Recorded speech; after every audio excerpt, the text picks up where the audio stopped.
The Carson Wentz trade rumors are heating up with the Colts and Bears being mentioned as possible destinations.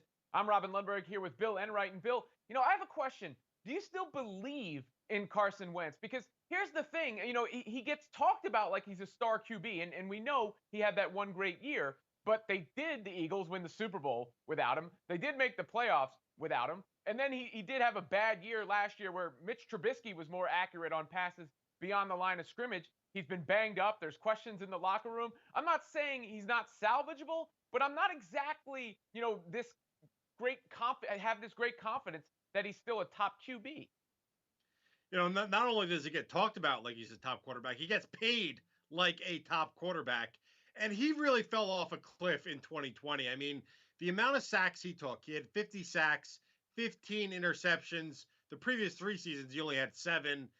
Every statistical measure he went down, he regressed tremendously in 2020. So I think that's more of an outlier. I think it's a little bit of a fluke. I'm not saying I believe in him as a top 5 quarterback like I did when he did help the Eagles win the Super Bowl, or at least get them to be in a position to win the Super Bowl. And he had an MVP campaign that season, over 30 touchdowns. He looked incredible. So I'm not saying he might not ever get back to that level, but I don't expect him to ever play this poorly again.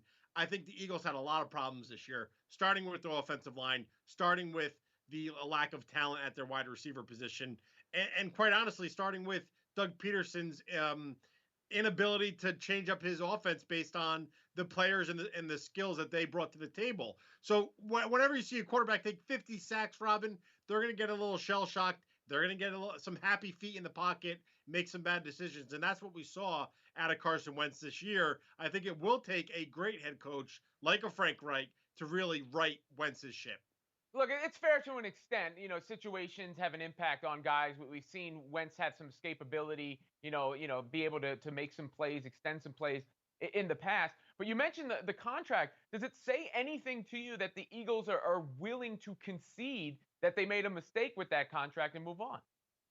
It's important to cut your losses, right? You don't want to get too down in the hole before you're really at a max loss. And at the time, the contract made sense. Wentz was young; he was coming off an incredible season. Yeah, sure, he was coming off that injury, but at the same time, you never expected him to regress. And really, the Eagles regress the way they did. This was one of the most talented rosters in the National Football League just 2 years ago. And then here we are talking about them as a 4-win team. So better to cut your losses, especially when it comes to paying a franchise quarterback $128 million.